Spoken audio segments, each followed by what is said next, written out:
मैं कई दिन से महसूस कर रहा था कि कोई नादीदा वजूद है जो हर वक्त मेरे आस पास रहता है। ख़ास कर तन्हाई में चलते हुए लगता कि कोई मेरे साथ चल रहा है और अक्सर मेरे पीछे कदमों की चाप सुनाई देती। मुड़कर देखता तो कोई ना होता और घर से बाहर ये एहसास मजीद कभी हो जाता और रात के किसी पहर अचानक मेरी आंख खुल जाती। कमरे से बाहर कदमों की चाल सुनाई देती और जैसे कोई चल फिर रहा हो। दरवाज़ा खोलकर देखता तो कोई मौजूद ना होता और इसके अलावा एक और तब्दीली भी मैंने महसूस की। हर वक्त मेरे इर्द गिर्द गुलाब की महक मौजूद रहती। ऑफिस में, घर में और राह चलते हुए मुसलसल गुलाब की मशहूर कुन खुशबू मेरे आस पास रहा करती। राधा एक पुरअसरार नावल, एक ऐसे खानदान की दास्तान जो शैतानी मखलूक के चुंगल में फंस गया था। कमरे अदालत में गहरी खामोशी छाई हुई थी और सबीन की सिसकियां तेज हो गईं और कुछ देर बाद उसने अपने आंसू साफ किए। जनाब, इस दरिंदे ने मुझे दूसरे कमरे में ले जाकर मेरी इज्जत लूट ली और एक भाई ने बहन की इज्जत को तार तार कर दिया और एक बार फिर उसकी आवाज़ रुंध गई।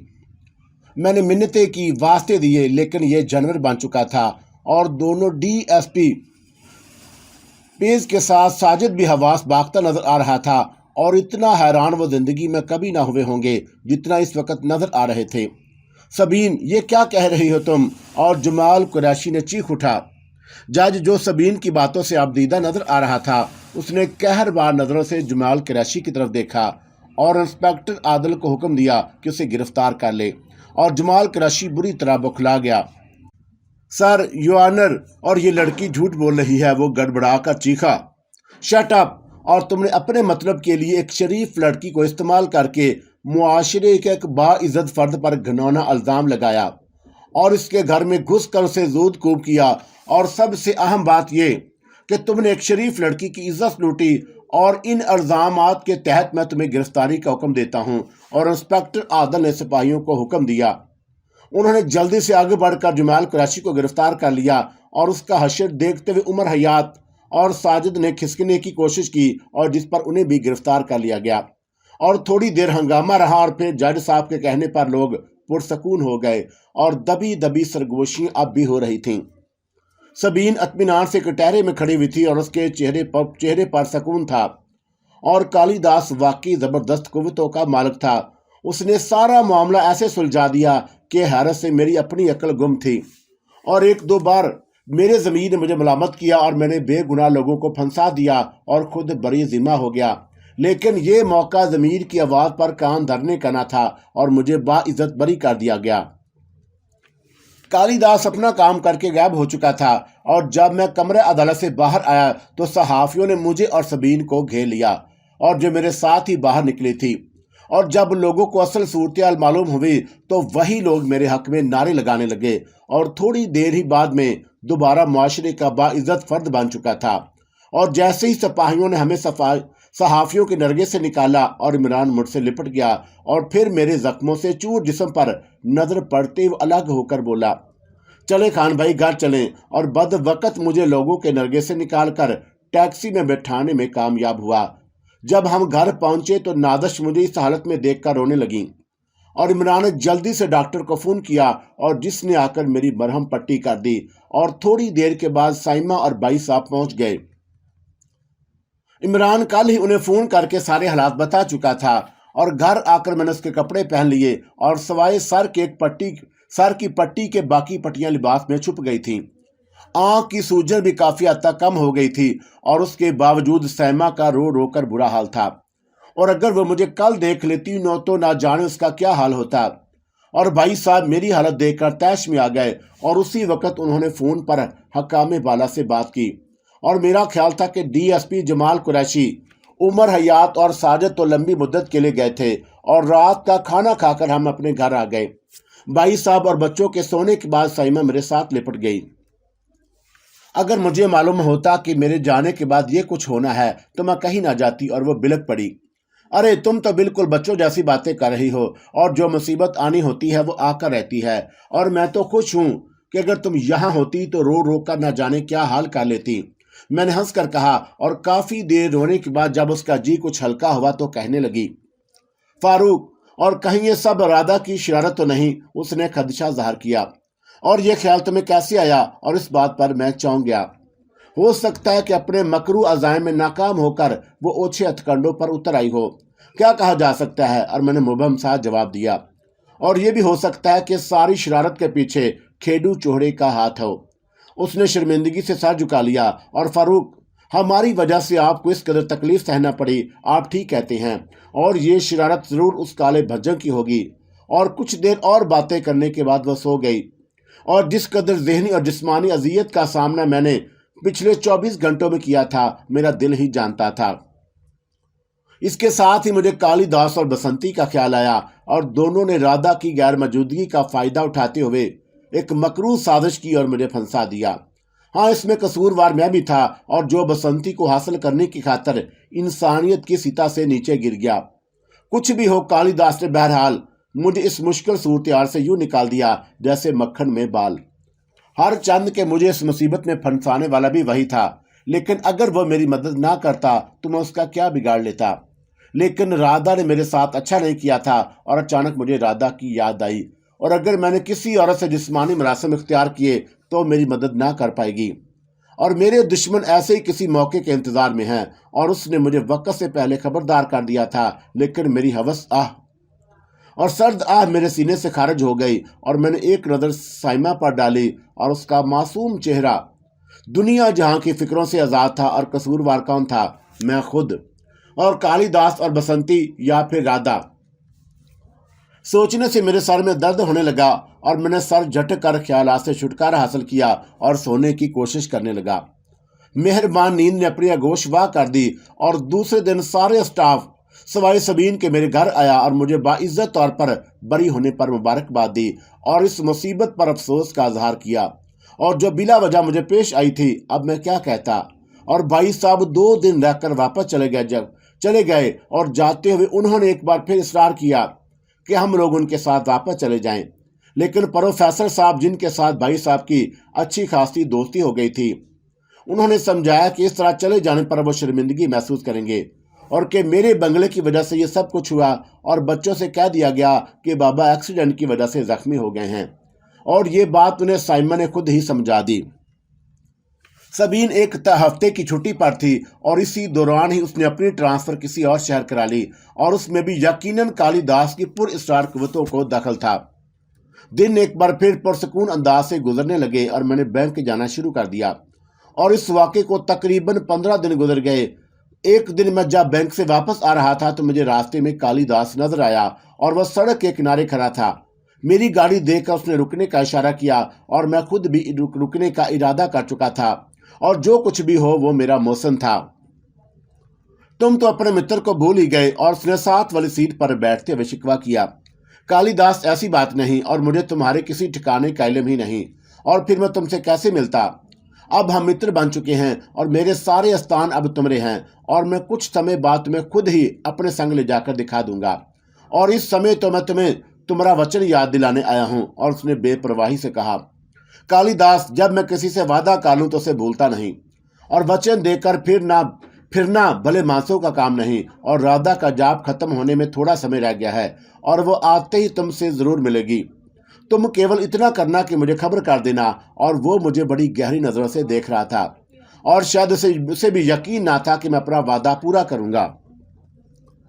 लेकिन मैं तुम्हें बताऊंगा कैसे? और मुझे तो पता ही नहीं कि तुम कहाँ रहते हो और मेरा मतलब है कि मैं तुमसे राब्ता कैसे करूं। तुम सच्चे मन से मेरा विचार कर लेना और मैं खुद ही आ जाऊंगा। परंतु इतना ध्यान रहे कि राधा को देखकर हमें भूल ना जाना। और उसने मैंने खीर नजरों से मेरी तरफ देखा। कालिदास, और मैंने तुम्हें कहा तो था कि जब मैं किसी से वादा कर लेता हूं तो उसे निभाना मुझे आता है। और मैंने उसे यकीन दिलाया। धन्यवाद खान साहब, उसने कहा और गाड़ी की रफ्तार खुद ब खुद आहिस्ता होना शुरू हो गई और बिल आकर वो रुक गई। और कालिदास ने अपनी कुव्वत से उसे रोक दिया था और मकसद मुझ पर अपनी बढ़तरी साबित करना था। उसने दरवाज़ा खोला और बाहर निकलकर एक तरफ चल पड़ा और मैं कुछ देर उसे देखता रहा और फिर घर की तरफ रवाना हो गया। इस वाक़ये के बाद बसंती ने भी कोई राब्ता ना किया और मुझे हवालात की वो रात भूली ना थी जब बसंती ने मुझे अनायतों से नवाजा था और उसका वालहानापन दीवानगी की हद तक था। वो बिलाशुबा आग थी और जवानी के जोबन से भरा जिस्म ऐसा ना था कि उसे बुला दिया जाता। और यही सोचता हुआ मैं घर में दाखिल हुआ। बच्चे हस्बे मामूल अपना होमवर्क कर रहे थे और खाना खाने के बाद हम कुछ देर के लिए प्रोफेसर साहब की तरफ चले गए। वापस आकर रात देर तक मैं और साइमा बातें करते रहे और फिर सो गए। रात को जाने कौन सा पैर था कि मेरी आंख खुल गई और मैं भी जागने की वजह ही सोच रहा था कि मेरे कानों में बसंती की मधुर आवाज आई। महाराज अपनी दासी को इतनी जल्दी भूल गए और कुछ ज्यादा समय तो नहीं हुआ और मैंने तुम्हारी सहायता की थी। और उसकी शोक आवाज मेरे कानों में पड़ी और मेरे जिस्म में सनसनी सी दौड़ गई। एक नजर ख्वाबीदा साइमा की तरफ देखकर मैंने दबी दबी आवाज में पूछा, तुम कहाँ हो बसंती? अपने मन में जानकर देखो और बसंती का स्थान तुम्हारे हृदय में है। और वह खिलखिलाकर हंसी। और अपनी दासी को दर्शन ना दोगे महाराज? और इतने कठोर कब से हो गए? और वह हद से ज्यादा शोक हो रही थी। तुम हो कहाँ? और मैंने बेचैनी से पूछा। वही जहां तुमरा और राधा का मिलन होता था। और उसकी खुमार आलूद सरगोशी मेरे कान में उभरी और मैंने आहिस्ता से दरवाजा खोलकर सिगरेट का पैकेट निकाला और दबे कदमों से दरवाजा खोलकर बाहर निकल आया। बाहर का मौसम शुरू हो चुका था और फिजा में भीनी भीनी खुशबू रची हुई थी। लॉन में आकर मैंने इधर उधर देखा और मैं यहाँ हूँ। लॉन के नीम तारी गोशे से बसंती की आवाज आई। वो चंबेली की बेल के पास खड़ी थी और करीब पहुंचते ही वो लपक कर मेरे गले लग गई और उसके वजूद से उठती खुशबू मुझे मदहोश कर रही थी। और काफी देर हम एक दूसरे से लिपटे रहे और फिर वो मेरा चेहरा अपने कोमल हाथों के प्याले में थाम कर बोली, तुमसे दूर रहकर मैं कितनी व्याकुल हो रही हूँ और तुम्हें विचार भी नहीं कर सकते। और तुमसे किसने कहा था कि दूर रहो? और तुम तो खुद ही चली गई थी। और कहाँ रही इतने दिन? और मैंने उसके नर्मो मुलायम हाथ थाम लिए। समय कितना सुंदर है और ऐसे में कोई दूजी बात ना करो प्रीतम, और केवल प्रेम करो। और उसकी आवाज़ बूझल हो चुकी थी और वह मेरा सवाल बड़ी खूबसूरती से टाल गई थी। और उसके बाद मोहब्बत की जुबान में बातें होने लगी।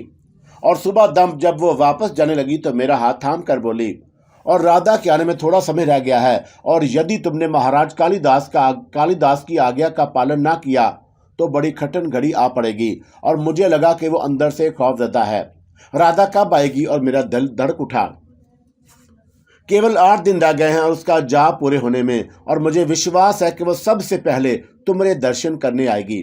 और बसंती के लहजे में कोई ऐसी बात थी कि मैं चौंके बगैर न रह सका और मैंने उसकी तरफ मुस्तफसराना नजरों से देखा और वो किसी सोच में गुम थी। बसंती, और मैंने कालिदास के साथ वादा किया है कि मैं अपना कौल निभाऊंगा, लेकिन मेरी समझ में ये नहीं आता कि वो खुद इतना ताकतवर है और फिर भी वो राधा को काबू नहीं कर सकता, जबकि मैं तो एक आम सा इंसान हूँ और मैं इस सिलसिले में उसकी क्या मदद कर सकता हूँ। ना तो मैं पुर स्टार कबूतों का माहिर हूँ और ना इस काम का मुझे कोई तजर्बा है। और फिर ये सब कुछ कैसे मुमकिन होगा? और मैं बुरी तरह उलझ कर रह गया।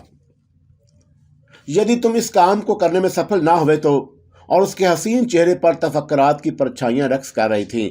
और मेरा काम तो सिर्फ इतना है कि जब राधा मुझसे मिलने आए और मैं कालिदास को बता दूं, उसके बाद वो क्या करता है और ये मेरा नहीं उसका दर्द सर है, मैंने बेपरवाही से कहा। और ये सब इतना आसान नहीं जितना तुम विचार कर रहे हो, और तुम्हें अभी राधा की शक्ति के बारे जानकारी नहीं। और बसंती की आवाज़ कांप रही थी। तुम राधा से खौफजदा हो? और मैंने उसकी तरफ देखा। ये बात नहीं। और उसका लहजा उसकी बात की नफी कर रहा था। और यदि कालिदास उसे अपने बस में करने से नाकाम रहा तो फिर कुछ भी हो सकता है। और उसके लहजे में अंदेशे लपक रहे थे। किसी बात की फिक्र ना करो। और मैंने उसे अपने साथ लगा लिया। महाराज, और मुझे वचन दो कि तुम कालिदास के संग विश्वासघात ना करोगे। और वह मल्तजी निगाहों से मेरी तरफ देख रही थी। आखिर तुम लोगों को मेरी बात पर यकीन क्यों नहीं आता? और उसके बार बार कहने से मैं चिढ़ गया। विश्वास तो है, परंतु ऐसा ना हुआ तो गजब हो जाएगा। और उसकी सारी शोखी खत्म हो गई थी। मैंने उसकी रेशमी जुल्फों से खेलते हुए उसे तसल्ली दी और एक बार फिर नशा मुझ पर सवार होने लगा। लेकिन जब बसंती की तरफ से कोई मस्बत जवाब ना मिला तो मैं भी खामोश हो गया। उसके जाने के बाद मैं दबे कदमों अंदर दाखिल हुआ और साइमा मोहख्वाब थी। 8 दिन, और सिर्फ 8 दिन रह गए थे राधा के आने में। और बसंती का कहना था कि वो किसी तौर राधा से कम नहीं। उसके अलावा कालिदास भी उसके साथ था, और फिर वो क्यों खौफजदा थी? और ये गोरख धंधा मेरी समझ से बाहर था। बसंती ने राधा को धोखा दिया था और वह उसे मेरे निगाहबान बनाकर गई थी, लेकिन उसने दोस्त बनकर उसकी पीठ में छुरा घुंपा, और बसंती को शायद कालिदास की पुरअसरार कविताओं पर कुछ ज्यादा भरोसा न था। राधा के आने के बाद अगर मैं अपने वादे से फिर जाऊं तो, और अचानक ही मेरे ज़हन में ख्याल आया, लेकिन फौरन ही मैंने उसे रद्द कर दिया। और राधा हुस्न में बसंती के मुकाबले ना थी, अलबत्ता ताकत में वो उससे ज्यादा थी। और रही बात मोहब्बत की, तो वो दोनों मुझसे मोहब्बत करती थी और मैं दोनों में मुवाजना करता रहा, और दिमाग राधा की तरफदारी करता था, लेकिन कम वक्त दिल बसंती के राग अलाप रहा था। और राधा ने कई मौका पर मेरी मदद करके मुझे मौत के मुंह से निकाला था, और अब तो वो साइमा के सिलसिले में भी मुफाहमत इख्तियार कर चुकी थी। अगर देखा जाए तो राधा हर लिहाज से मेरे लिए बेहतर थी, लेकिन बसंती का अंदाज़े मोहब्बत इतना दिलकश था कि मेरा दिल उसी की जानब खींचा जा रहा था। खैर, राधा के आने के बाद फैसला होगा कि क्या किया जाए, और ये सोचकर मैं मुतमिन हो गया। 7 दिन और गुजर गए और रात 12 बजे के करीब मुझे बसंती की आवाज़ देकर बाहर बुलाया, और सच तो ये है कि मैं खुद भी उसका मुंतज़िर था। और थोड़ी देर पहले मैं और साइमा बातें कर रहे थे, और मैंने आहिस्ता से सर घुमाकर उसकी तरफ देखा, और वह सो चुकी थी। फिर भी मैंने हल्के से आवाज़ दी, और जवाब ना पाकर मैं मुतमिन होकर बाहर निकल आया। और बसंती, मैंने लान में आकर पुकारा, जी महाराज। और बसंती की आवाज़ मुझे अपने पीछे से सुनाई दी। मैं जल्दी से मुड़ा, और वह फितरा घर बिल्कुल मेरे पास खड़ी थी, और गुलाबी रंग की मुक्त सिरसी खाकर चोली में वो हमेशा से ज्यादा हसीन लगी। और मैं सहरज़दा सा उसे देखता रहा, और गुलाब की पंखुड़ियां वाह हुई प्रेम, और वह मुझसे लिपट गई, और हम दोनों एक दूसरे में जज़ब हो गए। उसकी चढ़ती सांसें और उसके अंदर का हाल पता बता रही थी, और तपते बदन की आंच मुझे पिघलाई जा रही थी। प्रेम, उसकी बोझल सरगोशी मेरे कानों में रस घोल गई और मुझ पर खमार छाने लगा। उसके बाद बातें खत्म हो गई, और वक्त गुजरने का एहसास ही ना हुआ, और केवल एक दिन रह गया है और राधा के वापस आने में। और जब तूफान थमा तो बसंती ने कहा, और राधा के आने के बाद हमारा मिलन ना हो पाएगा। और उसके लहजे में हसरत थी, और क्या तुम राधा से खौफजदा हो? नहीं, और परंतु मैंने राधा से विश्वासघात किया है। और याद है कि उसने जाते समय क्या कहा था? और मैंने माथे पर आई शरीर से लट को उंगली पर लपेटते हुए पूछा, महाराज, क्या वाकई तुम कालिदास की आज्ञा का पालन करोगे? और उसकी आंखों से बेयकीनी का इजहार होने लगा। क्या तो जो दिया मैं हर सूरत में अपना वादा पूरा करूंगा। और फिर बार बार तुम लोग मुझसे क्यों पूछते हो? और उसने मेरा हाथ थाम कर अपने सर पर रख लिया, और मेरे सर की सौगंध खाओ कि तुम राधा के कारण मेरे संग विश्वासघात ना करोगे। और उसकी आंखों में मोती चमकने लगे, और मैंने जोर से उसे भींच लिया। मेरी जान, यकीन करो कि मैं तुम्हारे एतमाद को धोखा ना दूंगा। और वो मेरे सीने से लाकर सिसकने लगी। प्रेम, और यदि तुमने कालिदास की सहायता ना की तो? और उसकी हिचकियां बंद गई, और मैं सोचता था कि बसंती क्यों खौफजदा है। उसने राधा की मोहब्बत पर डाका डाला था और उसका हक इस्तेमाल किया था, और राधा को यह किसी तौर गवारा ना था कि मुझे उसके अलावा कोई और चाहे। और बसंती को तो वह मेरा निगहबान मुकर्रर करके गई थी। जा पर जाने से पहले उसने बसंती को बुलाकर उसे मेरी हिफाजत करने का हुक्म दिया था। और पहली मुलाकात में मैंने बसंती की आंखों में अपने लिए मोहब्बत की झलक देख ली थी। और राधा के जाने के बाद बसंती की हौसला अफजाई से मेरे कदम डगमगा गए, और वो भी मुझे हासिल करने के लिए बेचैन थी। और इसी दौरान शायद उसकी मुलाकात कालिदास से हुई, और जो खुद भी राधा पर खार खाए बैठा था। और दोनों ने मिलकर साजिश से मेरे गिर्द राधा का बंधा हुआ हिसार खत्म करवाया, और जिसके लिए किसी कंवारी लड़के से जिस्मानी तलकात कायम करना जरूरी था। इस सिलसिले में सबीन को कुर्बानी का बकरा बनाया गया, और मैं खुद भी बसंती के कुर्ब के लिए मरा जा रहा था। और बिना सोचे समझे बसंती के इशारों पर चलकर उस मासूम की इज्जत लूट ली, और जिसका खमियाजा मुझे भुगतना पड़ा। और सब कुछ सोचे समझे मंसूबे के तहत किया गया था। राधा की गैर मौजूदगी ने उसे कालिदास और बसंती के लिए आसान बना दिया। और कालिदास तो शायद किसी तौर पर राधा का मुकाबला कर लेता, या छुप कर उसके कहर से बच जाता, लेकिन बसंती, अगर कालिदास अपने मकसद के हसूल में नाकाम रहता तो बसंती की खैर ना थी और राधा उसे किसी तौर पर माफ ना करती। अगर मैं सिफारिश करूं और तब भी वो माफ ना करेगी, और मेरे ज़हन में ख्याल आया और जिसका जवाब मुझे फौरन ही मिल गया, नहीं और कतई नहीं। और मेरे बारे में राधा हद से ज्यादा हिस्सास थी और वह किसी तौर गवारा ना कर सकती थी कि हम दोनों के दरमियान कोई आए।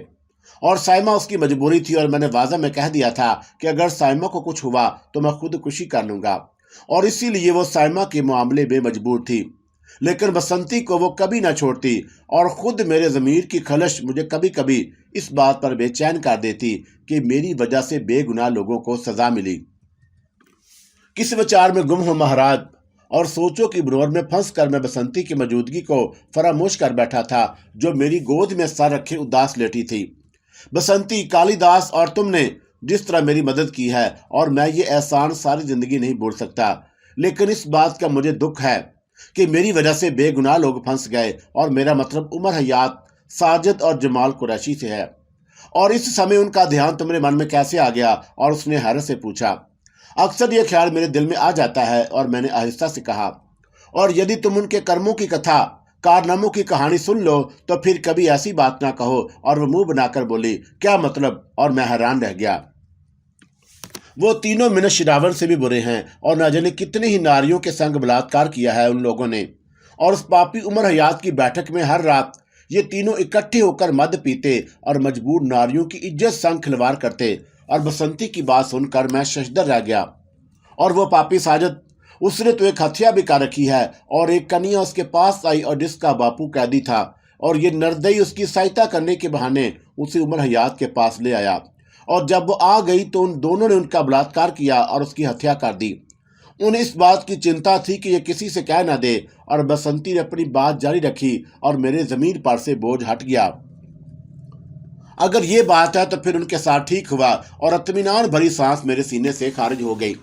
प्रेम, तुम पाप और पुण्य के चक्कर को छोड़ो और केवल इस बात पर ध्यान दो कि राधा की आने पर तुम कालिदास के संग क्या वचन पूरा करोगे। और वो दोबारा असल मौजू पर आ गई। और क्या राधा को मालूम हो जाएगा कि हम क्या करते रहे हैं? मैंने पूछा।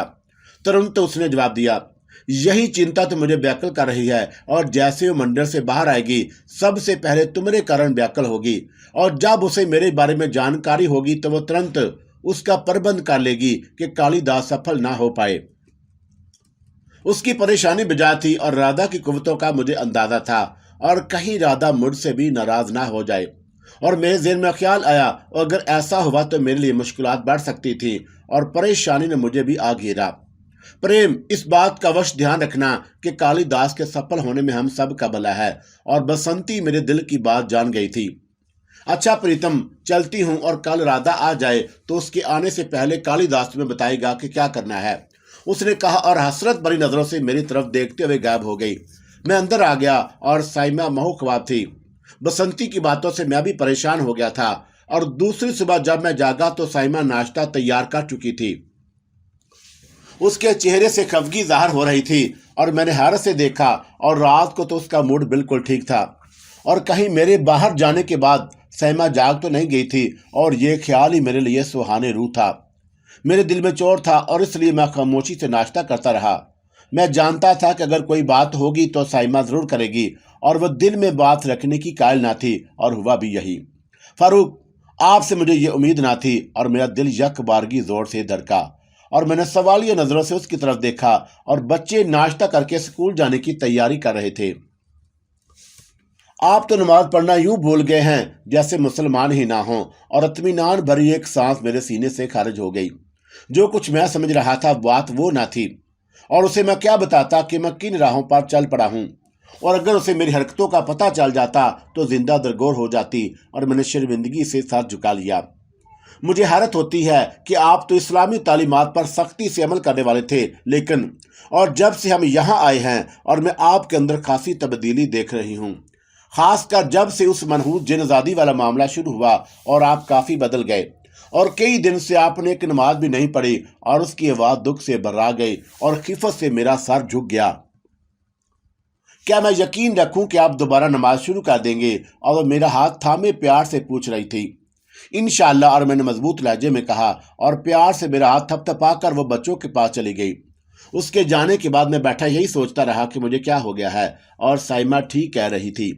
सराते मुस्तकीम से बचने के बाद मसाइब ने मुझे घेर लिया और शरीफ के मरहूम वालिद साहब के अल्फाज मुझे याद थे। उन्होंने ताकीद की थी कि नमाज से गाफिल ना रहूं, और मैंने दिल में तहैया कर लिया कि आज के बाद खराफात से बचने की कोशिश करूंगा और बाकायदगी से नमाज और तिलावत कुरान का एहतमाम करूंगा। और ये सोचकर दिल को कुछ सुकून मिला और बच्चों को स्कूल छोड़कर मैं बैंक रवाना हो गया। आने जाने के लिए मैं वही रास्ता इस्तेमाल करता जिस पर मेरी साधु अमर कुमार और मलंग से मुलाकात हुई थी, और साइमा की बातें अभी तक मेरे कानों में गूंज रही थीं। ऐसी नेक बीवियां किस्मत से मिला करती हैं, और मैं इस मामले में खुशकिस्मत था। अचानक मेरी नजर मलंग पर पड़ी और वह सड़क के किनारे बैठा जमीन पर उंगली से लकीरें बना रहा था, और मैंने गाड़ी उसके पास रोक दी। वो बदस्तूर अपने शुगल में मसरूफ रहा और मैं नीचे उतरकर उसके पास बैठ गया। बाबा जी, और मैंने बड़े अदब से उसे पुकारा, और कच्ची जमीन पर आड़ी तिरछी लकीरें बनी हुई थीं। क्या आप मुझसे नाराज हैं? मैंने आहिस्ता से पूछा। उसकी हालत में कोई फर्क ना आया और वह हर तरफ से बेनियाज अपने काम में मसरूफ था। मैंने उसका हाथ पकड़ना चाहा और अभी मेरी उंगलियां उसके हाथ से मिसी हुई थी कि उसने एक जनाटेदार थप्पड़ मेरी गाल पर जड़ दिया। उस थप्पड़ की कुव्वत मुझे आज भी याद है, और मैं उछलकर 2 फुट दूर जा गिरा। आंखों के आगे अंधेरा छा गया और जमीन पर गिरने की वजह से कपड़े मिट्टी से भर गए, और दुख से ज्यादा मुझे हैरत थी। और मैंने मुड़कर देखा, वो कहरबार नजरों से मुझे घूर रहा था और उसका पुरजलाल चेहरा गुस्से से सुर्ख हो चुका था। आंखों में बिजलियां कड़क रही थीं, और वह हमेशा मेरे साथ शफकत और महाबनी से पेश आता रहा था। और बल्कि जब कालिदास ने मुझे घेर लिया तो उसने मुझे उसकी गिरफ्त से ना सिर्फ आज़ाद कराया था, बल्कि मेरे पेट के जख्म को अपने लुआब से ठीक भी कर दिया था। लेकिन आज वो सरापा कहर बना मुझे घूर रहा था। गलाजत में लुथरे हकीर कीड़े, और तेरी जुर्रत किस तरह हुई कि मुझे हाथ लगाए, और उसकी कहर बार आवाज मेरे कानों से टकराई। बस के हादसे से मुझे बचाने वाला आज ना जाने किस बात पर इतना नाराज था। जाकर अपनी रातें रंगीन बना और बदकारियां करता फिर, और जिन ज़ादियों के लिए ऐशो इशरत का सामान पैदा कर, और अंधे गिरे में जाकर गिर जा और जहन्नम का ईंधन बन जा। ना आकबत अंदेश और गंदगी खा और अपनी हवस पूरी कर। और तुझे क्या मतलब है कि हम फकीरों से क्यों आ जाता है बार बार मेरे सामने? और अगर आइंदा मेरे पास आया तो याद रख, जमीन पर चलने के काबिल न रह जाएगा। और उसकी आवाज में वो घन गज थी कि मैं सूखे हुए पत्ते की तरह कांपने लगा। मेरी गाल पर जैसे किसी ने मिर्चें भर दी थी, और कान में शदीद दर्द हो रहा था। मलंग ने मुझे बुरी तरह लताड़ कर रख दिया, और सुबह साइमा की बातों से मैं काफी शर्मिंदगी महसूस कर चुका था, लेकिन उसके और मलंग के समझाने में बहुत फर्क था। मैं मलंग की बातों का मतलब अच्छी तरह समझ रहा था, और जिन राहों का मुसाफिर मैं बन चुका था, मलंग उससे बेखबर ना था, और वह बहुत पहुंचा हुआ बुजुर्ग था। उसकी करामात का मुशाहदा कई बार मुझे हो चुका था। कालिदास पुरअसरार कुव्वतों का मालिक होने के बावजूद उससे खौफजदा था, और राधा जब बिल्ली के रूप में थी वो भी मलंग को देखकर भाग गई। और अचानक मेरे दिमाग में जैसे बिजली सी कूदी, और जिस रात राधा मोमना के जिस्म का सहारा लेकर मुझसे मुखातब हुई थी तो आहद नींद से जाग गया था, और उसके मुंह से किसी मर्द की गद्दार आवाज निकली थी। हाँ, ये वही आवाज थी। और इससे पहले भी मलंग कई बार मेरे साथ मुखातब हुआ था, लेकिन हमेशा वो बेईमानी बातें करके कह के लगाता रहा। और आज पहली बार वो मुझ पर गजबनाक हुआ, और उसकी आवाज बिल्कुल बदली हुई लग रही थी। आम हालत में उसकी आवाज कुछ बारीक सी होती, लेकिन जब वो गजब में होता तो उसकी आवाज गर्जदार हो जाती। कहर में डूबी हुई नजरें मुझ पर जमी हुई थीं, और मैं ज्यादा देर तक उसकी पुरजलाल नजरों की ताब न ला सका, और खुद ब खुद मेरी नजरें झुक गईं। दिल चाह रहा था कि वह मुझे और बुरा भला कहे और मुझे डांटे, और मैं सर झुकाए मुंतजिर था और कुछ कहे और कहे, लेकिन आवाज आना बंद हो चुकी थी। मेरी आंखों में नमी उतर आई और दिल चाह के मलंग से माफी मांगूं। नजर उठाकर देखा, लेकिन अब वहां कोई भी न था, और वह जा चुका था। मुझे गिरदो पेश का कोई होश ना रहा, और आंखें फाड़े उस जगह को देख रहा था जहां थोड़ी देर पहले मलंग मौजूद था। क्या बात है भाई साहब? और अचानक एक मेहरबान सी आवाज मेरे कानों में आई, और मैंने चौंक कर देखा। एक खुशपोश सा शख्स मेरे ऊपर झुका पूछ रहा था, और मैं जमीन पर पड़ा हुआ था। मलंग ने इस दौर से मुझे मारा था कि मैं ऊंधे मुंह जमीन पर गिर गया था, और अभी तक उसी हालत में था। वो शख्स आंखों में हैरत लिए मुझे देख रहा था, और करीब ही मेरी गाड़ी खड़ी थी, और मैंने शफीक से चेहरे वाले शख्स को देखा और मेरी आंखों में आंसू देखकर वो मेरे पास बैठ गया। क्या मैं आपकी कोई मदद कर सकता हूं? और लगता है कि आपकी तबीयत खराब हो गई है। और उसने एक बार फिर पूछा। मैंने हथेलियों से आंखों को पूंजा और सर नफी में हिलाकर गाड़ी में बैठ गया और वह हैरत भरी आंखों से मेरी तरफ देखने लगा। फिर कांधे उचकाकर चल पड़ा और मैं पस मुर्दगी से गाड़ी चलाने लगा और दिन भर आया था। जमीन पर गिरने की वजह से मेरे कपड़े मिट्टी से खराब हो चुके थे और घुटने के पास पैंट पर गोबर का दाग लग गया था। इस हालत में ना तो मैं बैंक जा सकता था और ना घर वापस, और अगर चला भी जाता तो साइमा का सामना करने की मुझ में हिम्मत ना थी और मेरा दिल हर शय से उचाट हो गया और मैंने गाड़ी यूं ही एक कच्चे रास्ते पर मोड़ ली। मौसम गर्मना शुरू हो चुका था और दिन को धूप में खासी गर्मी हो जाया करती। मुल्तान और उसके गिरदोनवा की गर्मी तो वैसे भी मशहूर है। मैंने एक दरख्त के साए में गाड़ी रोक ली और बाहर निकलकर कच्ची जमीन पर बैठ गया। किस विचार में गुम है बालक? और अचानक मेरे पीछे से कालीदास की आवाज आई और मैं अपनी सोचों में गर्क था और बुरी तरह उछल पड़ा। पीछे मुड़कर देखा तो कालीदास होंठों पर मैंने खेज मुस्कुराहट लिए गहरी नजरों से मुझे देख रहा था। किस बात की चिंता बेअक्ल कर रही है? और उसने एक बार फिर पूछा और मैंने नफी में सर हिलाया, लेकिन मुंह से न बोला। और क्या अपने मित्र को भी ना बताएगा? उसने इसरार किया। एक बहुत मुखलस दोस्त मुझसे नाराज हो गया है और ना जाने किस तरह ये अल्फाज मेरे मुंह से निकल गए और वो कुछ मेरी आंखों में देखता रहा और फिर उसके होंठों पर हकारत भरी मुस्कुराहट छा गई। उसकी मोरक की बात का क्या बुरा मनाना है? वो तो बकवास बंद कालीदास, और तू क्या जाने कि वो कौन है? और मैं उसकी बात काट कर गुड़ाया। अगर एक लफ्ज भी उसके बारे में कहा तो मुझसे बुरा कोई ना होगा। और मेरी बात सुनकर कालीदास की आंखों में आग भड़क उठी। गैजो गजब से चेहरा तप गया और कुछ देर में मुझे कहर बड़ी नजरों से देखता रहा और फिर उसकी सर्द आवाज मेरे कानों से टकराई। शायद तू जानता नहीं कि इस समय किससे बात कर रहा है, और क्या इतनी जल्दी सब कुछ भूल गया? और ज्यादा समय तो नहीं बीता अभी। और क्या एक बार फिर मैं तुझे बताऊं कि मैं कौन हूं? जानता हूं कि तू गंदी कुव्वतों का बाहर है, लेकिन तू भी ये बात याद रख कि मैं तेरा गुलाम नहीं कि हर वक्त तेरे आगे हाथ बांधे खड़ा रहूं। गुनाह का एहसास ने मुझे पागल कर दिया था और पछतावे बुरी तरह मुझे घेर चुके थे। अंजाम से बेखबर मैं कालीदास को बुरी तरह लताड़ कर रख दिया और मुझे काली ताकत वाले उन वैश्यों से सख्त नफरत महसूस हुई। उन्हीं बदबख्तों की वजह से आज मैं इंसान से जानवर बन चुका था और अब मुझे किसी बात की परवाह न रही और मलंग ने जैसे मेरी आंखें खोल दी थी और मैं उस गफूर रहीम अल्लाह से डरने के बजाय उन शैतानों से खौफजदा हो गया था। कालीदास गजबनाक निगाहों से मुझे घूर रहा था। और तुझ जैसे मूर्ख बड़ी जल्दी अपनी जात भूल जाते हैं और तुझे कोई शिक्षा देनी ही पड़ेगी। और वो गर्ज कर बोला। और मेरे दिल से कालीदास का खौफ निकल चुका था और अल्लाह ताला बड़ा गफूर रहीम है और इंसान सारी जिंदगी गुनाह करता रहे और फिर भी अगर सच्चे दिल से उसे याद कर ले तो वो माफ करने में देर नहीं करता। मैंने बड़ी दिलेरी से उसकी आंखों में आंखें डालकर देखा और जिनमें शैतानी कुव्वतों का रक्स जारी हो चुका था। अब तो दिया की बख्शा भी मांगेगा और मैं तुझे क्षमा नहीं करूंगा। और वो गुर्राया, तुझ जैसे बदकार से भीख मांगूंगा? जा चला जा, नहीं तो मैं तेरा गला दबाकर जमीन को तेरे गंदे बोर से छुटकारा दिला दूंगा। और मैंने बेखौफी से कहा। कुछ देर वो मुझे कहर आलूद नजरों से घूरता रहा और फिर उसके मोटे मोटे होंठ हिलने लगे और मेरे कान के पास सरगोशी सी हुई। ऐतल कुर्सी का विर्द शुरू कर दो। और उसके साथ ही मेरे होंठ खुद ब खुद हरकत में आ गए और कालीदास ने आंखें खोल दी। उसके चेहरे से कशमकश का इजहार हो रहा था और मुतहरक होंठ साकत हो गए और मेरा हौसला बढ़ गया। वो मुतमज़्ज़ब सा मुझे देख रहा था और हम दोनों एक दूसरे की आंखों में आंखें डाले खड़े थे और मेरे होंठ मुसलसल हरकत कर रहे थे। और कुछ देर वो गैज़ो गदब की हालत में खड़ा मुझे देखता रहा और फिर बुरी तरह चौंक उठा और वो खौफजदा नज़रों से मेरे पीछे किसी को देख रहा था। और अचानक वो किसी छल्लावे की तरह नज़रों से उजल हो गया। किसी ने मेरी पुश्त पर हाथ रख दिया और मैं बिजली किसी तेजी से मुड़ा और हाथ रखने वाले को देखकर शशदर रह गया। मेरे पीछे मलंग होंठों पर शफीक मुस्कुराहट लिए मुझे देख रहा था और आज वह मुझसे नहीं तुझसे खौफजदा होकर भागा है। और देखा अल्लाह पाक की कलाम का करिश्मा।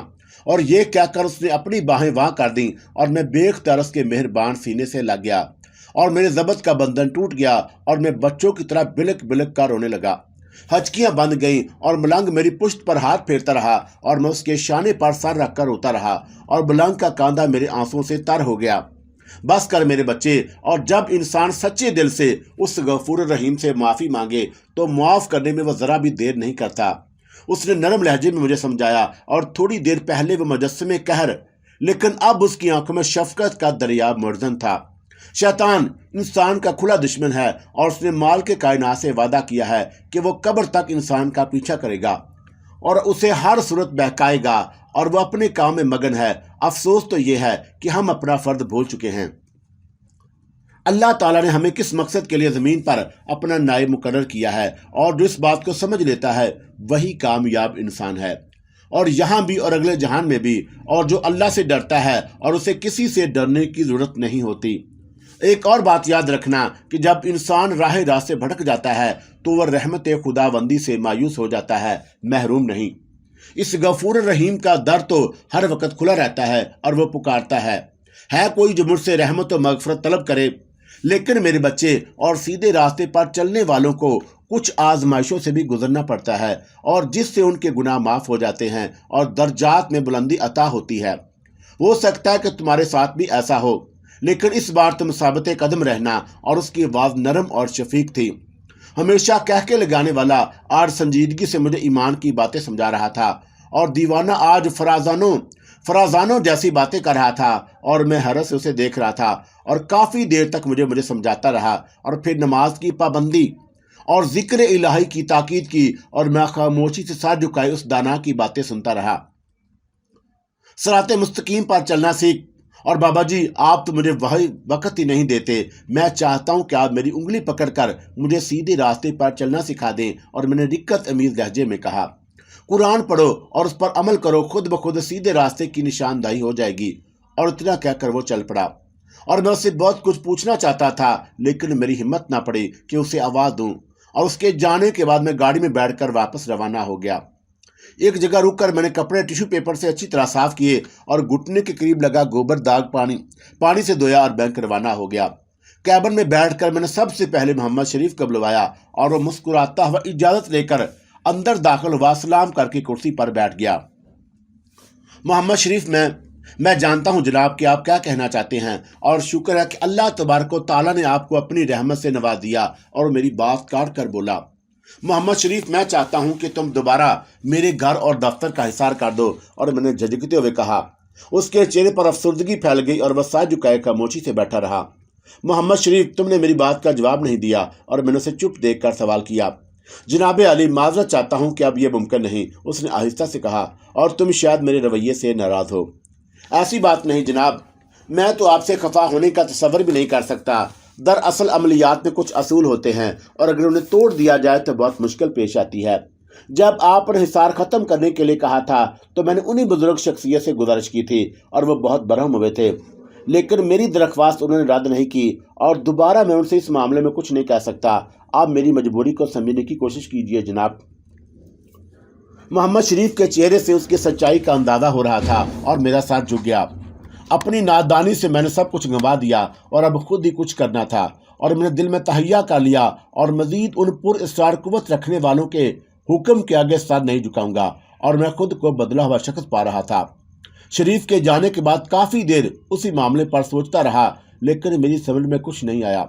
आखिरकार मैंने सोचा कि साइमा को सारे हालात बताकर उससे मशवरा करूं, लेकिन क्या मैं सब कुछ उसे बता सकता हूं और वो मर कर भी गवारा न करती और उसकी मौजूदगी में किसी और के साथ ताल्लुकात रखूं? और क्या वो राधा या बसंती के साथ गुजरे दिनों के बावजूद मुझे उसी तरह चाहती रहेगी? और सोचों ने मेरे दिमाग को थका कर रख दिया। कालिदास एक बार फिर मेरे दुश्मन बन चुका था और बसंती ने बार बार मुझसे दरख्वास्त की थी कि मैं कालिदास की मदद जरूर करूं। और शाम 5 बजे जब मैं घर पहुंचा तो थकन से बुरा हाल था। अभी तक मेरे दाएं जबड़े में सख्त दर्द हो रहा था और मलंग के एक थप्पड़ ने मेरी आंखें खोल दी थी। मैं वाकई सिराते मुस्तकीम से भटक गया था। और राधा के आने के बाद तुम दोबारा तो उन राहों के मुसाफिर नहीं बन जाओगे? और मेरे ज़मीर ने सवाल किया। मेरा यकीन मजबूत था और इसलिए मुझे अपने ज़मीर की तनकीद बुरी न लगी। राधा के वापस आने में 1 दिन रह गया था और उसके तसव्वुर से मेरे दिल की धड़कनें एक बार फिर अथल पथल होने लगीं। लेकिन मैंने खुद को सख्ती से समझाया कि अब कुछ भी हो, मैं किसी नाजायज़ मुतालबा किसी का तस्लीम ना करूँगा। मगरब की नमाज बाजमात अदा की और सैमा बहुत खुश थी। उस दिन मैंने ज्यादा वक्त बच्चों के साथ खेलते गुजारा और यूं महसूस हुआ जैसे मैं काफी अरसे के बाद घर वापस आया हूं। रात देर तक मैं और साइमा बातें करते रहे और दूसरे दिन मैं अलल सुबह जाग गया और फजर की नमाज के लिए भी मस्जिद गया। और ये सब कुछ बताने से मेरा यह मकसद कतई नहीं कि मैं खुद को नेक और परहेजगार साबित करना चाहता हूँ।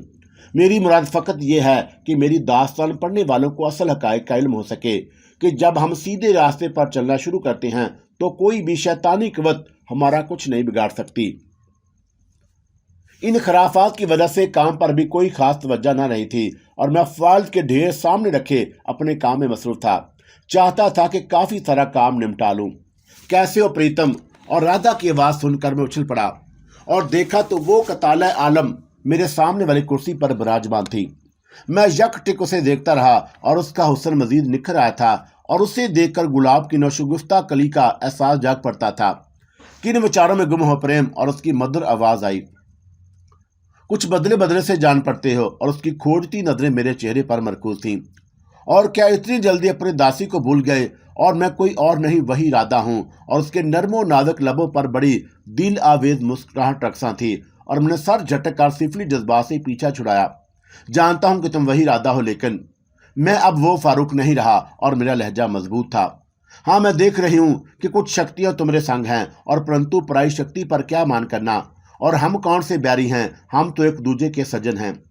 इस्लाम में इसकी गुंजाइश नहीं। और गैर मुहर्रम मर्द और औरत, ख्वा उनका तलक इंसानों से हो या कौम जिन्नात से, एक दूसरे के दोस्त बने। और मेरी दलील से उसके चेहरे पर गुस्से और हैरत की मिली जुली कैफियत नजर आई और वो कुछ देर तक मुझे देखती रही और फिर बोली, और ये तुम्हें क्या हो गया है मोमन? और मेरा नाम फारूक खान है। मेरा लहजा खुश्क था। अच्छा। और उसने अच्छा को खासा खींच कर अदा किया। तो क्या तुम सब कुछ भूल गए? और क्या तुमने अपनी राधा को भी बुला दिया, या तुम मुझसे किसी बात पर नाराज हो? और मुझे ये जानकारी मिल चुकी है कि मेरे ना होने से तुम कष्ट में पड़ गए थे, परंतु मैं तुम्हें बताया तो था कि जाप करते समय मैं किसी दूजी और ध्यान नहीं दे सकती। और ये बात तो तुम अवश्य नहीं भूले होंगे कि मैंने तुम्हें क्या उपदेश दिया था। और यदि तुमने किसी नारी से शरीर का संबंध जोड़ा तो मैं तुम्हारी सहायता नहीं कर पाऊंगी। और तुम्हारे बैरी ऐसी किसी अवसर की ताक में हैं, उसने मुझे याद दिलाया। परंतु अब मैं आ गई हूँ और जो कुछ बसंती और कालिदास ने तुम्हारे संग किया है जानती हूँ। और देखना राधा उन्हें कैसी शिक्षा देती है। और उसका लहजा नरम था। जिसने जो भी किया अच्छा नहीं किया, लेकिन मैं किसी को कसूरवार नहीं ठहराता, क्योंकि गलती मेरी थी और मैं ही अपनी राह से भटक गया था। सब कुछ मेरी नादानी की वजह से हुआ और मैं तुम्हें भी कसूरवार नहीं समझता। राधा, तुमने कई बार मुश्किल वक्त में मेरी मदद की है और माँ तुम्हारा एहसान कभी ना भूल पाऊंगा। और वह हैरत से आंखें खुले मेरी तरफ देख रही थी। उसका हैरान होना बजा था। और कहा तो मैं उसकी कुर्बत के लिए बेचैन रहा करता और आज खुद ही इज्तनाब बरत रहा था। जो हो चुका वही काफी है। और मैंने बेजारी से कहा, मोह। और वह शायद मोहन कहने जा रही थी, लेकिन मेरे चेहरे के तासरात देखकर उसने बात अधूरी छोड़ दी। और ये आज तुम कैसी गैरों जैसी बातें कर रहे हो? और क्या तुम अपनी दासी से इतना नाराज हो? और मैं जानती हूँ कि कालिदास और बसंती ने बहुत अन्याय किया है, परंतु मैं तुम्हें उसका कारण बता चुकी हूँ कि उस समय क्यों न आ पाई। और बसंती ने मेरे संग विश्वासघात किया है। और यदि मुझे खबर होती कि वो उल्टा मन में क्या ठाने बैठी है तो मैं जाप छोड़कर आ जाती, परंतु और इतना कहकर वो सोच में खो गई। मोहन, और जब कोई दासी अपने देवता के चरणों में जाती है तो उसे संसार से वास्ता तोड़ना पड़ता है। और यदि वो ऐसा ना करे तो देवताओं के श्राप से उसे कोई नहीं बचा सकता। और फिर भी मुझे खबर हो जाती तो मैं तुरंत तुम्हारी सहायता करने पहुंच जाती। और उसके लहजे में तासुफ था और वे ये समझ रही थी कि मैं उससे खफा हूं। ये सब फजूल बातें हैं और मैं ऐसी खराफात पर यकीन नहीं रखता। और जहां तक ताल्लुक है बसंती के धोखे का, तो तुम खुद ही उसे मेरा निगहबान मुकर्रर करके गई थी। और तुम्हें क्या पता कि उस बदबख्त की वजह से मैं कितनी बड़ी मुसीबत में फंस गया था। और अगर कालिदास मेरी मदद ना करता तो आज शायद मैं जिंदा ना होता। भगवान ना करे कि तुम्हें कुछ हो। और वो तड़प कर बोली, मुझे जानकारी मिल गई थी कि तुम कष्ट भोग रहे हो, और परंतु कालिदास ने मुझे प्राप्त करने के कारण यह सारा सामान रचाया था। उसने खुद ही सब कुछ किया और फिर तुम्हारा मित्र बनने के कारण तुम्हारी सहायता की।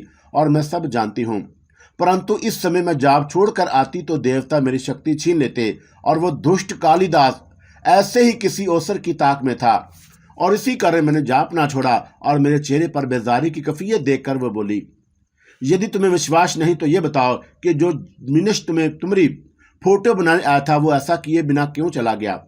और मैं खुद तो ना आ सकी, परंतु अपनी शक्ति के जोर से मैंने ऐसा ना होने दिया। और यदि कालिदास तुम्हारी सहायता ना करता तो मैं अपनी शक्ति से सब कुछ ठीक कर लेती। उसने मुझे यकीन दिलाने के लिए दलाल देना शुरू कर दिए। मैं तुम्हारी किसी बात से इनकार नहीं करता, लेकिन अब मैं इन सब बातों से तंग आ चुका हूं और तुम लोगों के आपस के झगड़ों ने मुझे कहीं का ना रखा। कालिदास तुम्हें हासिल करना चाहता है और इसलिए वो मेरे पीछे पड़ा हुआ है, और ये बात तुमने ही मुझे बताई थी। अगर तुम मेरा पीछा छोड़ दो तो वो बदबख्त भी मुझसे कोई वास्ता न रखेगा, और इसलिए मेरी गुजारिश है कि तुम अपनी दुनिया में वापस लौट जाओ और मुझे अपनी बीवी बच्चों के साथ खुश रहने दो। और हसीन आंखें पानियों से भर गई। यदि मुझे विश्वास होता कि वह दुष्ट मेरे जाने से तुम्हारा पीछा छोड़ देगा तो मैं तुम्हारे प्रेम की खातिर यह भी कर लेती, परंतु मैं जानती हूं कि वह पापी तुम्हें सुखी ना रहने देगा। उसी कारण मेरा तुम्हारे संग रहना जरूरी है। और उसकी आवाज भर्रा गई और मेरे रवैये से वह बहुत दुखी हो गई थी। जब तुम चली जाओगी तब मेरा पीछा क्यों करेगा? और मुझे हैरत हुई। उस पापी ने सब कुछ इस कारण किया था कि तुम्हारे मन में स्थान बनाकर मुझे प्राप्त कर सके, और परंतु तुमने उसकी बात ना मानकर उसे बहुत दुख दिया है। उसने काली के मंदिर में सौगंध खाई है कि जब तक वो तुम्हारा बलिदान उन काली के चरणों में ना करेगा और शांति से ना बैठेगा। और ये कौन सी नई बात है? और वो तो कब से इस बात की आस लगाए बैठा है। लेकिन जिंदगी देना और लेना अल्लाह ताला का काम है, और वो शैतान मेरा कुछ नहीं बिगाड़ सकता। रही बात देवी देवताओं की, तो मैं तुम्हें पहले भी कह चुका हूं कि मैं इन खराफात पर यकीन नहीं रखता। और मैंने बड़े ठोस लहजे में कहा। उसके चेहरे पर गुस्से की एक लहर आकर गुजर गई। मैं तुमसे धर्म पर कोई बात ना करूंगी, और मेरा विश्वास करो कि मैं केवल तुमसे प्रेम करती हूँ और तुम ही मेरा सब कुछ हो। मेरा मंदिर भी तुम और देवता भी तुम, उसने बड़े मीठे लहजे में कहा। और इसमें कोई शक नहीं कि वो वाकई मुझसे प्यार करती थी। मेरी जरा सी तकलीफ पर वह बेचैन हो जाया करती, और मेरी खातिर उसने कालिदास को जमीन चाटने पर मजबूर कर दिया था। अगर राधा की मदद से उस मनहूस ढांचे को कब्र में उतारा जा सकता है तो मुझे समझदारी से काम लेना चाहिए। और मेरे अंदर से आवाज आई। मैं नहीं जानता कि यह ख्याल खुद ही मेरे दिल में आया था या राधा की पुरस्कार कुव्वत का करिश्मा था। इतना अरसा गुजर जाने के बाद अब मुझे ख्याल आता है कि शायद दूसरी बात सही हो, लेकिन इस वक्त यह सोचकर मैंने अपना रवैया कुछ नरम कर लिया। लेकिन मैं तुम्हारी वजह से किसी मुसीबत में मुब्तला हो गया था, और तुम्हें कुछ पता भी है। और उस समय मैं तुमसे क्षमा मांगने आई थी, परंतु तुम तो। और ये कहकर वो खामोश हो गई और बड़ी उदास और मलोल दिखाई दे रही थी, और काफी देर हम दोनों खामोश बैठे रहे। मोहन, तुम मुझसे नाराज हो, इस बात का दुख नहीं। और जो प्रेम करते हैं वे एक दूसरे पर अधिकार रखते हैं, और केवल मेरी एक विनती स्वीकार कर लो। और उसके लहजे में इल्तिजा थी। क्या थोड़ा सा समय निकाल कर मेरे संग एक स्थान पर जाना होगा? और मेरी आंखों में शक देखकर वह जल्दी से बोली। मानती हूं कि तुम्हें मुझ पर विश्वास नहीं रहा, परंतु तुम्हें मेरी और उस और से कोई दुख पहुंचे, और ये कभी ना होगा। लेकिन किस लिए और कहां? मैंने पूछा। और ये मैं भी नहीं बता सकती, और मैं कल उसी समय आऊंगी। और वह मेरी तरफ मल्तजी नजरों से देख रही थी। और इससे पहले कि जब भी मैं कोई बात सोचता और वो मुझे बता देती कि मैं क्या सोच रहा हूँ, बल्कि सपना के मामले में तो मैं बजरिया सोच उससे बातें भी करता रहा था। लेकिन आज वो मुझे सिर्फ टटोलने वाली नजरों से देख रही थी, और जैसे मेरे दिल का हाल उस पर जाहिर ना हो। और यदि तुम्हें मुझ पर इतना भी विश्वास नहीं रहा तो मैं नहीं कहती। और वो आप दीदा हो गई। ऐसी बात नहीं राधा, और मैं तुम्हारे साथ जरूर जाऊंगा। बस ये बता दो कि कहाँ जाना है, और हाँ, कितना वक्त लगेगा, ताकि मैं उसी हिसाब से चलूं। और मैंने जल्दी से कहा। कल इसी समय, उसने आहिस्ता से कहा। और कितना समय लगेगा ये तो मैं भी नहीं जानती, परंतु जिस कारण मैं तुम्हें ले जा रही हूँ वो सब कुछ देखकर तुम्हारा मन जरूर प्रसन्न होगा। और उसने मबम सी बात की। ठीक है, कल तुम आ जाना। और उसके एहसानात बहरहाल मुझ पर थे, और मुझसे इनकार ना हो सका। जब तुम तैयार हो जाओ तो मुझे आवाज दे देना और मैं आ जाऊंगी। वो खुश हो गई। अच्छा, अब मैं जाती हूँ और कुछ प्रबंध करना है। और वो नजरों से उज्जल हो गई। दूसरे दिन बच्चों को स्कूल छोड़कर मैं उसी सुनसान रास्ते पर पहुंचा तो मैंने राधा को आवाज दी। दूसरे ही लम्हे वो मेरे साथ वाली सीट पर जाहिर हो गई, और उसके होंठों पर बड़ी मीठी मुस्कान थी। कैसे हो प्रेम? उसने मेरी जन्म देखा। तुम्हारे सामने हूं। और उसकी रहनुमाई में करते हुए मैंने कहा। और थोड़ी देर बाद हम एक गांव में पहुंच गए। जगह देखी बलिश लग रही थी, और गौर करने पर मैंने उसे पहचान लिया। ये वही गांव था जिसके करीब मेरी गाड़ी खराब हुई थी, और मैं एक शख्स की मदद से किसी मकानिक की तलाश में कालिदास के चुंगल में फंस गया था और आज भी उस अजियत को महसूस करके मेरे रोंगटे खड़े हो जाते हैं। और अगर मलंग अपना लुआब से मेरा इलाज ना करता तो ना जाने मेरा क्या हाल होता। इस स्थान को जानते हो? और मैं अपनी सोचों में गर्क था कि राधा की आवाज़ सुनकर चौंक गया। इस जगह को मैं कैसे भूल सकता हूँ? और मुझे झुरझुरी सी आ गई। और आज भी गांव में कोई मुतनफ़्फ़िस दिखाई ना दे रहा था और इंसान तो कुजा एक जानवर भी न था। अजीब सी वहशत हर सू बरस रही थी। और यहाँ कोई नहीं रहता? और उस दिन भी मैंने किसी इंसान की सूरत ना देखी और जब कालिदास मुझे घेर कर लाया था। और आज भी सूरत वैसी ही है। और मैंने हर से चारों तरफ देख कर पूछा, थोड़ा समय और इंतजार कर लो। और राधा मुस्कुरा कर बोली। और राधा के कहने पर मैंने उसी मकान के सामने गाड़ी रोक ली और वो यकदम मेरी नजरों से उज्जल हो गई। मैंने गाड़ी से नीचे उतरकर उसे लॉक किया और इधर उधर देखने लगा। अंदर आ जाओ प्रीतम। और राधा दरवाजा खोले खड़ी थी और मैं उसके पीछे अंदर दाखिल हो गया। हर शय उसी तरह पड़ी थी और सामने वही कच्चा कमरा था जहां मुझे कालिदास ने बेपनाह अजियत में मुब्तला कर दिया था। और मैं खामोशी से राधा के पीछे चलता हुआ कमरे में दाखिल हो गया। दिन के उजाले के बावजूद कमरे में तारीकी थी और धूप से आने की वजह से कुछ दिखाई नहीं दे रहा था। मैं कुछ देर दरवाजे में खड़ा आंखों को अंधेरे से हम आहंग करता रहा और राधा ने अपना खूबसूरत हाथ हिलाया और उसके साथ ही कमरे में रोशनी फैल गई और जो चारों तरफ से आती हुई महसूस हो रही थी। कमरे का माहौल आज भी वैसा ही था और राधा बड़ी तमक्कुन से चलती कमरे में बिछी वहां चारपाई पर बैठ गई। यहाँ आ जाओ मेरे पास। और तन्हाई में उसका कुर्ब मुझे पागल बना रहा था और मैंने बेमुश्किल उसके सरापे से नजरें हटाकर कमरे का जायजा लिया। प्रेम, उसने बाहें वाह कर दी। आओ मेरी बाहों में समा जाओ। और आंखों में प्यार की जोत लिए वह मेरी मुंतजिर थी। राधा, मैं तुमसे कह चुका हूँ कि हमारे मजहब में गैर महरम मर्द औरत का ताल्लुक हराम है और अगर तुम इस मकसद के लिए मुझे यहाँ लाई हो तो मैं वापस जा रहा हूँ। और मैंने बेमुश्किल दिल पर जबर करके कहा और मेरे इनकार पर उसकी आंखें सुर्ख हो गई। कुछ देर वह गुस्से की कैफियत में मुझे देखती रही और फिर ठंडी सांस उसके मुंह से खारिज हो गई। और यदि कोई दूजा राधा की आज्ञा का पालन करने से मना करता तो राधा का श्राप उसे नष्ट कर देता। परंतु राधा अपने प्रेमी को कष्ट नहीं दे सकती और उसका लहजा शिकस्त खुर्दा हो गया। मेरे इनकार ने उसे दुखी कर दिया था और मैं जानता था कि वह हर बात बर्दाश्त कर सकती है, मेरी बेइतनाई नहीं। लेकिन तौबा करने के बाद इन खराफात से बचना चाहता था। हम दोनों अपनी सोचों में गुम थे कि बाहर से किसी के कदमों की चाप सुनाई दी और आने वाला एक निहायत खूबरू नौजवान था। अल्लाह ताला ने मुझे भी बहुत वजाहत अता फरमाई है, लेकिन वो जवान भी कुछ कम न था। उसने आते ही पहले राधा के सामने हाथ जोड़कर माथे से लगाए और फिर मेरी तरफ मुड़ा। प्रणाम महाराज, उसने गंभीर आवाज में कहा और मुझे और तो कुछ ना सूझा, बस सर हिलाकर उसके सलाम का जवाब दे दिया। ये प्रताप है और जैसे मैं तुम्हारे मन बेअक्ल रहती हूँ ऐसे ही प्रताप भी मेरे नाम की माला जपता रहता है। और राधा ने मुस्कुराकर कहा। मैंने हैरत से देखा और नौजवान की बड़ी बड़ी सहर अंगेज आंखों में उदासी थी और राधा की बात सुनकर उसका सर झुक गया। मुझे हैरत हुई कि राधा ने पहले उसका जिक्र कभी ना किया था और वो राधा के सामने इस तरह खाली हाथ बांधे अदब से खड़ा था जैसा गुलाम मलका के सामने। बसंती भी राधा की ताबेदार थी, लेकिन उसने कालिदास के साथ मिलकर उसे धोखा दिया था और आज वह मेरी हौसला अफजाई ना करती तो शायद मैं इतने आगे ना बढ़ता।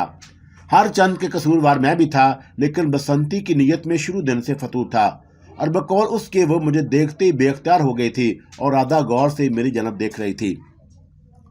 किस विचार में गुम हो प्रेमी, उसने बड़े प्यार से पूछा और नौजवान का चेहरा सुर्ख हो गया और माथे पर पड़ने वाले बल उसकी नागवारी को जाहिर कर रहे थे। और जा पर जाने से पहले राधा मेरे दिल का हाल जान लेती थी, लेकिन अब शायद वह इस बात पर कादर ना रही थी और इसलिए वो मुझसे पूछ रही थी कि मैं क्या सोच रहा हूँ।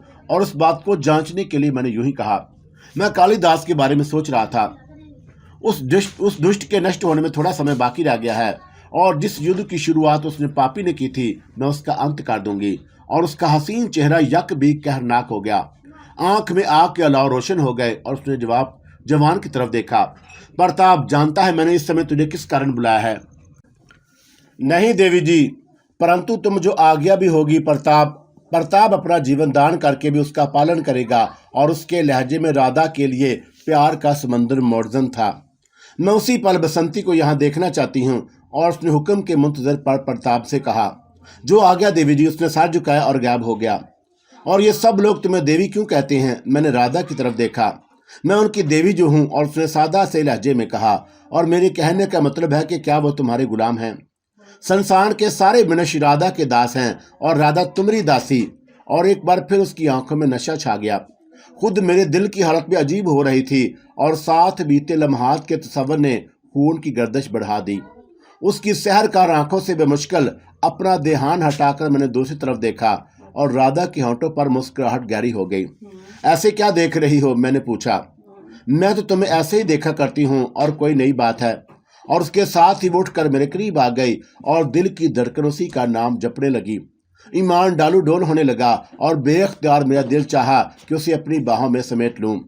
और वो मुझसे कुछ फासले पर आकर बाहें फैलाकर खड़ी हो गई और करीब था कि मैं उसकी जानब खींचता चला जाता कि प्रताप जाहिर हो गया और उसके चेहरे पर नदामत थी। बसंती कहाँ है? और राधा ने कड़ी नजरों से प्रताप को घूरा। और देवी उसकी रक्षा कालिदास कर रहा है। और प्रताप ने झिझकते हुए बताया, और क्या मैं ये समझूं कि तेरी प्रेम में खोट है? और राधा की सर्द आवाज कमरे में गूंजी, ये बात नहीं देवी। और प्रताप बुरी तरह गड़बड़ा गया। मैंने उसे लाने की आवश्यकता की तो कालिदास के बैर मेरे आड़े आ गए और मुझे थोड़ा समय दो, मैं उसे अवश्य यहाँ खींच लाऊंगा। और उसने बड़े यकीन से कहा, ठीक है जाओ, और परंतु ध्यान रहे कि यह तेरी परीक्षा है और यदि तू इसमें सफल ना हुआ तो मन में मेरे प्रेम का ध्यान भी न लाना। और उसकी बेइतनाई से प्रताप का चेहरा धुले हुए लट्ठे की तरह सफेद हो गया। देवी, ऐसा अन्याय ना कर और नहीं तो तेरा ये दास जीवित ना रहेगा। और प्रताप तड़प कर बोला, मैं कुछ नहीं जानती और मुझे केवल बसंती चाहिए अभी। और राधा ने बड़ी बेरवती से कहा, जो आ गया देवी। उसने दोनों हाथ जोड़े और फिर दोबारा गायब हो गया। उसकी आने से एक फायदा हुआ था कि राधा पर जो मोहब्बत का भूत सवार हो गया था वह उतर गया और उसका मूड बिगड़ चुका था। दोबारा चारपाई पर बैठकर वह सोचों में गुम हो गई। तकरीबन 10 मिनट हम दोनों इसी हालत में बैठे रहे और राधा ने दोबारा मेरी तरफ बढ़ने की कोशिश ना की। और खुद से किया हुआ अहद बच जाने पर मैंने शुक्र अदा किया। और राधा प्रताप की नाकामी पर बुरी तरह झल्लाई हुई थी। अचानक कमरे का दरवाजा एक धमाके से खुला और प्रताप बसंती को कांधे पर लादे ले आया। उसके चेहरे और जिस्म पर लगे जख्मों के निशाना से लग रहा था कि वो किसी दरिंदे से नबर्दे आजमा रहा है। और कांधे पर लदी बेहोश बसंती को उसने किसी बोरी की तरह कच्ची जमीन पर फेंक दिया। वो फितरागार एक बार फिर मेरे सामने थी और साथ बिताए पल मेरी आंखों में लहरा गए। और आज तक मेरी जितनी लड़कियों से मेरा ताल्लुक रहा था, राधा समेत बसंती उन सब पर सबकत ले गई थी। और राधा का चेहरा चमकने लगा और उसने प्रताप के जख्मों पर सरसरी सी नजर डाली। ठीक है प्रताप, तुम जाकर सरस्वती देवी का वो जाप कर लो जो मैंने तुम्हें बताया था। और हाँ, पर लूंगी बूटी का जल पी लेना। और उसने किसी बूटी का नाम लिया। प्रताप की आंखों की उदासी बढ़ गई और वह शायद राधा की नजर इत्तफात की तवक्का कर रहा था और मुझे उस पर तरस भी आया। लेकिन इस वक्त तो खुद मेरा दिल बुरी तरह धड़क रहा था। अगर बसंती राधा को सब कुछ बता देती तो शायद वह मुझे भी सजा दिए बगैर न रहती। हर चंद के उसे मुझसे इश्क था, पर क्या पता कि उस जिनजादी का मूड कब बदल जाता। और प्रताप बुजल कदमों से बाहर निकल गया। राधा के होंठ मुतहरक हो गए और उसने कुछ पढ़कर बसंती पर फूंक दिया। उसके जिस्म ने हरकत की और वह दोबारा उठकर बैठ गई। और पहले तो वह हैरान सी चारों तरफ देखती रही और जैसे उसकी नजर राधा पर पड़ी उसका रंग फक हो गया। वो फटी फटी आंखों से उसकी तरफ देख रही थी और राधा की आंखों में फतेह का नशा, होंठों पर तंदिया मुस्कुराहट और दोनों हाथों को पहलुओं पर रखे बसंती के सर पर खड़ी थी। और जैसे ही बसंती की निगाह उस पर पड़ी और वो बुरी तरह गड़बड़ा गई। तो देवी जी तुम? और उसके होंठ लर्ज कर रह गए। हाँ मैं, तुम्हारी सुखी। और राधा जहर खान से बोली, क्षमा चाहती हूँ कि तुम्हारा स्वागत ठीक तरह से न कर सकी। और मुसलसल तंज के तीर बरसा रही थी। देवी जी क्षमा कर दो, मुझसे भूल हो गई और मैं उस मनुष्य को देखकर सब कुछ भूल गई थी और भगवान के लिए मुझे क्षमा कर दें। बसंती ने अचानक आगे बढ़कर राधा के पांव पकड़ लिए और वह खजान रसीदा पत्ते की तरह कांप रही थी। कालिदास जैसे महान गुरु की चेली होकर भी तू मुझसे क्षमा मांग रही है? उठ और मुझे कष्ट दे, और मैंने तुझसे तेरा प्रेमी छीन लिया है, और क्या तू मुझे यूं ही छोड़ देगी? और राधा उसके सर पर हाथ फेरते हुए बोली। उसका एक एक लफ्ज जहर में डूबा हुआ था और बसंती ने बेबसी से मुझे देखा। राधा देवी, और तुझे तेरे प्रेमी की सौगंध, मुझे क्षमा कर दे। और उसकी आंखों से आंसू जारी हो गए और फिर उसने मेरी तरफ देखकर इल्तिजा की, महाराज मुझे राधा देवी के शराब से बचा लो, मुझसे भूल हो गई है और मैं वचन देती हूँ कि फिर कभी तुमरी और नौवर नजर उठाकर ना देखूंगी। पापन और राधा गजबनाक होकर दाढ़ी और उसकी आवाज की घन गर्ज आज भी मुझे याद है। तुम्हें क्षमा कर दूं और तूने मेरे बैरी कालिदास के कहे पर मेरे संग विश्वासघात किया और जानती है कि तेरे कारण मैंने कितना कठिन समय बिताया है। तू नहीं जानती थी और राधा के प्रेमी को छोड़कर तू कितना बड़ा पाप कर रही है। बुला अपने गुरु को और वह तुझे इस समय मेरे शराब से बचाए। और उसकी आवाज गजबनाक हो गई। सच पूछे तो मैं बेयाज इस वक्त खौफजदा हो गया था और कालिदास और खेड़ू चूहड़े का हश्र मुझे याद था और राधा इस वक्त सख्त गुस्से में थी। कालिदास तो उसके हाथ न आया था और सारा कहर अब बसंती पर निकलने वाला था, जो मुसलसल राधा से गड़गड़ाकर माफी मांग रही थी और उसकी हालत गैर हो चुकी थी। राधा के पांव पकड़े और वह मिन्नतें कर रही थी और यक बिक राधा की आंखें सुर्ख अंगारा हो गईं और बसंती जो राधा की तरफ फरियादी निगाहों से देख रही थी कांप गई। देवी मुझे क्षमा कर दो।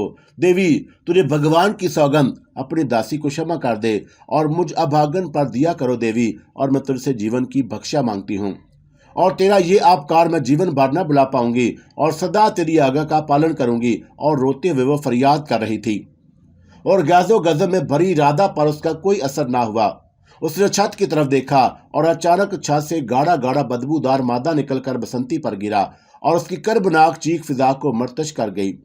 नाली से निकलने वाले गाढ़े जैसा वो मवाद और जिसमें आग की चिंगारियां निकल रही थीं ने बसंती को ढक दिया और उसकी कर्बनाक चीखें कमरे के दरो दीवार हिला रही थीं और वो कीचड़ नुमा मवाद में लत पत हाथ पांव मार रही थी और खौफ से मेरी टांगें लरजने लगी और काफी देर गुजर गई। राधा के गैजो गजब में कमी नहीं आई थी और वो कहरबार नजरों से बसंती को देखती रही। आहिस्ता आहिस्ता उसकी चीखें मध्यम पड़ने लगी और राधा ने दोबारा छत की तरफ देखा और इस बार छत से साफ शिफाफ पानी किसी आबशार की तरह बसंती के ऊपर गिरने लगा और जिसने उसे अच्छी तरह धो दिया। लेकिन ये क्या, और क्या ये वही बसंती थी? और मेरी आंखें हैरत से फट गईं। गंजे सर की काली स्याह और जमीन पर पड़ी थी और उसका हाल देखकर मैं लर्ज गया। हसीनो जवान बसंती की जगह एक मकरू सूरत बुढ़िया नजर आ रही थी और गुलाब के फूल से ज्यादा शगुफ्ता चेहरा झुर्रियों भरे स्याह चेहरे में तब्दील हो चुका था। खाल लटक कर बदवाजा हो गई थी और स्याह रंगत पर बड़ी बड़ी सफेद आंखें अजीब खौफनाक मंजर पेश कर रही थी। होंठ गायब होने से दांत झांकने लगे और नाक की सिर्फ हड्डी रह गई थी। यूं लग रहा था जैसे उसकी नाक काट दी गई हो और लिबास जलकर राख हो चुका था। एक निहायत बदवाजा और बदसूरत बूढ़ी औरत उसकी जगह ले चुकी थी और मैं ज्यादा देर तक ये खौफनाक मंजर न देख सका और मुंह फेर लिया। चमारू और राधा ने किसी नादीदा वजूद को पुकारा, जी देवी जी, और एक खरखराती हुई अवमर्दाना आवाज आई।